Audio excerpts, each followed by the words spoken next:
We always want to fly with our tail, and the last thing you want to do is start turning your tail near the slope, and then your tail strikes the slope, either sliding or catching that skid. Coming all the way down now with the collective, till I'm absolutely down, then come back neutral with the cyclic.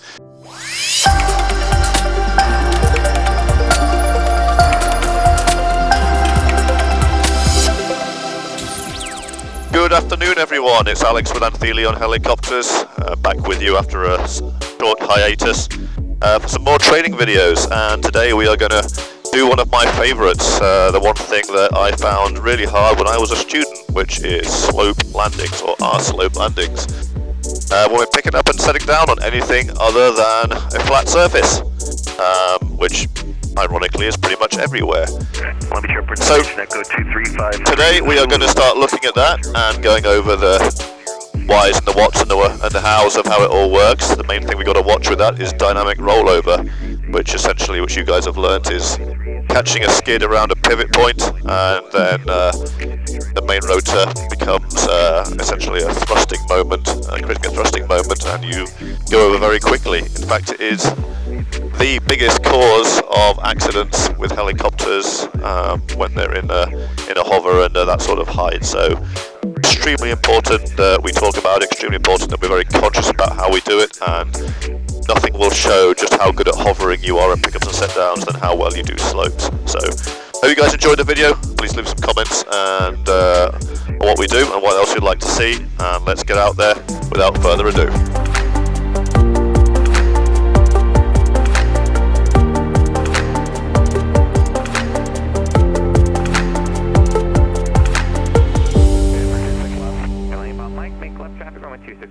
Alright guys, so here we are on pad 4. Pad 4 has got some pretty good slope on the outside of it. Normally I like to go over to the antenna side at Torrance, but noise abatement on Sundays is prohibiting that, so we're just going to do it all here. So like we talked about before, we're going to go through the set down and the pickup portion of the slope landings. The main issue is dynamic rollover, so what we do not want to do is create a rolling moment around the skid and make it into a pivot point, and it will pull us over very, very, very quickly, and we'll pass that point of no return on that pivot faster than we know it, and unfortunately after that will be a statistic. Most of the Robinson helicopters you guys fly there, that lateral moment about how much slope you can do is going to be limited a lot by the lateral stick travel of your cyclic. As we're coming down, we'll talk through it, but if you haven't contacted that downhill skid prior to such a point where you're getting to I would say between a half and 3/4 travel on your cyclic laterally, you probably shouldn't be doing it. You probably should bug out and go and do something else at that point. You know, if it starts getting right to that limit, that's not something you want to play with. In a lot of other helicopters, the bigger ones, sometimes they're limited by something called a mast moment, when they're either a rigid or a sort of a hybrid fully articulated system, and they're usually heavily limited on how much you can actually sort of even bend the mast for this, when I say bend it, I mean in inverted commas really, how much stress you can put on the mast doing a slope landing, and they have usually a little mast moment meter down on the MFD. But for us really, for Robinsons and other semi-rigid systems, we're really talking about the cyclic displacement that we have and the available control. So, without further ado, we will pick it up into a hover. I'm going to take my sunglasses off, but it's not sunny. It's grey and cloudy in what should be sunny California, but it's more like England right now. And grey, and more grey, especially May grey, but it's actually April. June gloom, May grey, but we're actually gloomy as crap all the way in April right now. So, good times, fun times in good old Southern California. Okay. So, let's just back up a little bit here. So all slopes, as a general rule, when you are approaching them, you should always approach them from a 45-degree angle away from the slope. And that's mainly so you can start assessing for the type of terrain that you've got. You know, if there's any loose objects obviously on the slope, you don't want to go anywhere near it. If there's something you look like a tree root or a stone or a rock that you could catch your skid around, be very, very wary. If it's loose gravel or dirt that may slip when you come down onto it, be very, very, very wary of that. The reason we come from this side as well, from away from the slope, is we always want to fly with our tail, and the last thing you want to do is start turning your tail near the slope, and then your tail strikes the slope, potentially. So we're always coming into it parallel 90 degrees on purpose so that we maintain as much clearance with our tail as absolutely possible. So here we are coming in, we're going to side slip her in. Again, like I mentioned, this will really test your ability to hover and to do pickups and set downs carefully. It's all about finesse, all about your ability to control a single point of contact with the aircraft. So here I am hovering above the slope. Now this is really going to be a two-stage set down. To start with, again, don't look too close, make sure you look as far out as possible, and then you're going to come down like I am now, almost like breathing out, you know, super slowly. Really just don't push the collective down, just release it ever so slightly until you start to get a little bit closer, until you feel that skid on the ground. When you feel that uphill skid on the ground, then you can pause for just 1 second until you're satisfied that you're good, and then you can lower the downhill skid down, coming into the slope with the collective and slowly down with the collective until you're satisfied you're all the way down, and then back to neutral all over again. We've got a pretty good wind here today, so I'm just going to pick it up and put it down again here. So when you're picking it up, so the first stage is pull the cyclic into the slope so that you're already creating that moment, hopefully as vertically as possible, that lift moment, that thrust moment there. What you don't want to do is have the cyclic at 90 degrees, then when you pick up you've already got the cyclic coming over about 5 degrees or something like that, and then you can almost create a pivot around that. So always pull the cyclic up so that you're actually level with the direction you want to go up with, not level with the slope itself. And as we start coming up on the collective, again, that downhill skid should break contact first. Be very good with your pedals here to make sure that you don't squirm around with a lot of yaw. Keep nice and light, feel what's going on. Then as we come up, we should feel that lightness in there. As that downhill skid breaks contact, then we should go back to center, like that. And as we are now back at center, I've got one skid off the slope, and one skid on the slope. Now I'm going to pull up with the collective when I'm satisfied that I'm level. And then we're going to move away from the slope. Remember, move away 90-degree angle so that you clear that tail. Alright. So we've got a little bit squirrely there on the set down, mainly because it's pretty windy out here and squirrely. So let me just try and do that set down a little bit nicer. Again, so here I am over the top of the slope, coming down. As I hit that uphill skid, I don't want to stay there too long. Once I've got that uphill skid within contact, I want to keep coming down on the collective and coming into the slope with the cyclic at the same time.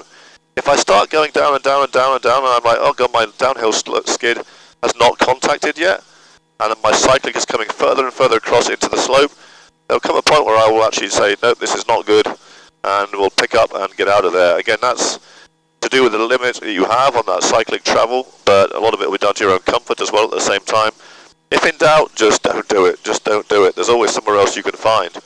You do not want to risk either sliding or catching that skid anywhere and rolling over. I think it will all happen in just a couple of seconds that you'll actually rotate the aircraft over into a really, really bad situation. So here we are coming down again, waiting till that downhill skid touches.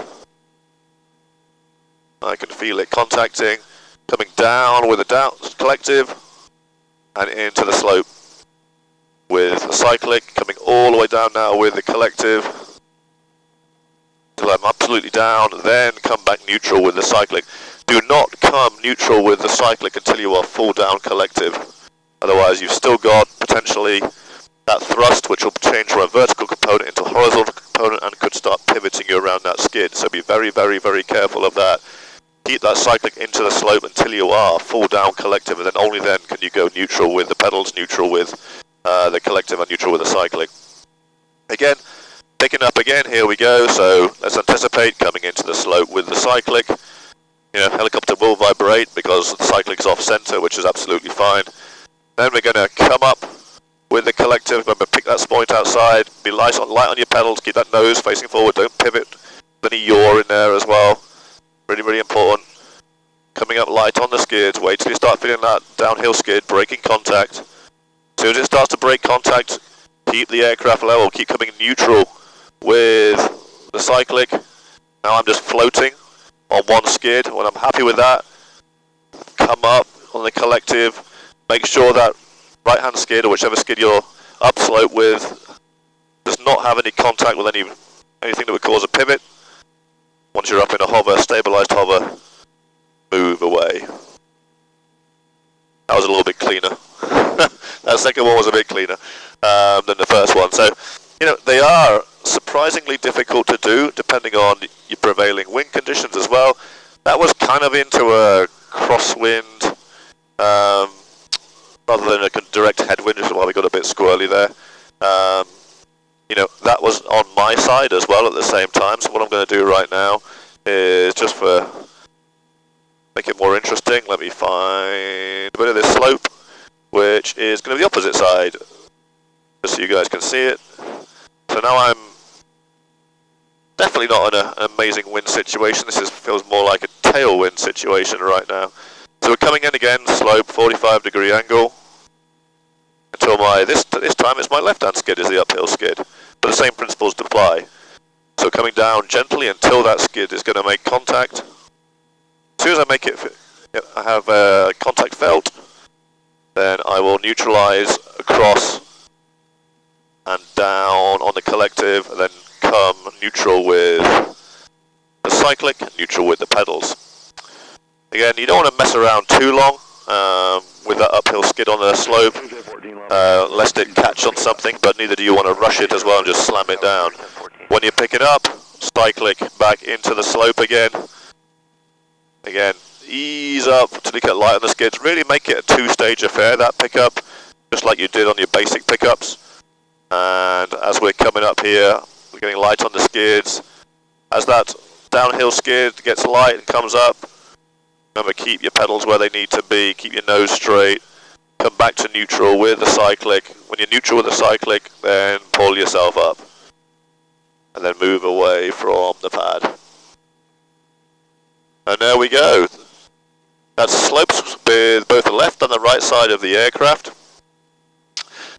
Important to note, and I think it's really worth noting, that if you regard every single pickup that you ever do, or set down as the case may be, as a slope pickup and a slope set down, you'll always be prepared on the two stages between coming down until you feel contact with the ground. Then once you feel contact with the ground, you may feel it, depending on what your load is, your fuel load, your passenger load, or the slope. You know, some part of the skid will contact first. Once you feel that part contact, then you pause until you're confident that you can manipulate the rest of the controls in a manner that will prevent you rolling about one of those skids. So even on a supposed flat surface, the lesson to be learnt there is that there's always things to catch on. There's always a chance that it's not quite an absolute flat surface. There always might be a bit of slope. There might be debris on a loose surface. So as long as you guys remember that every pickup should be a two-stage pickup, every set-down should be a two-stage set-down, you're just extending that for the actual slope element of it. And the more extreme the slope gets, of course, then it becomes a judgment call if you've got the correct lateral displacement for it to accomplish it safely. Today was slope landings. The big takeaways are from this, really, every single landing, every single pickup you do, always imagine that it is a slope, because even if it doesn't look like it, the surface may be unimproved, it may have some dirt and gravel, there may be things that you haven't seen on there, but it'll also help slow you down. And every single pickup and set down, the slower you do them, the more controlled, but will be fundamentally very, very similar to how we do a slope landing in terms of that two stages, and making sure that you're solid on all three axes of the controls of the aircraft. So take that with you, hopefully, and learn from it that literally every single pickup and set down should be treated like a slope, and you guys will be fine. As you saw, my first slope landing was not the greatest, and because I haven't done them in a while, so practice makes perfect. But then we got better as we went along with it, so practice, practice, practice, practice. Again, thanks guys for watching. This is Alex from Anthelion Helicopters from the flight training video. We'll see you next time for hydraulics off work, and probably settling with power as well. And yeah, look, everyone fly safe back there, and we'll see you again next time. Bye. Level 2 Helicopter 744 Hotel Sierras.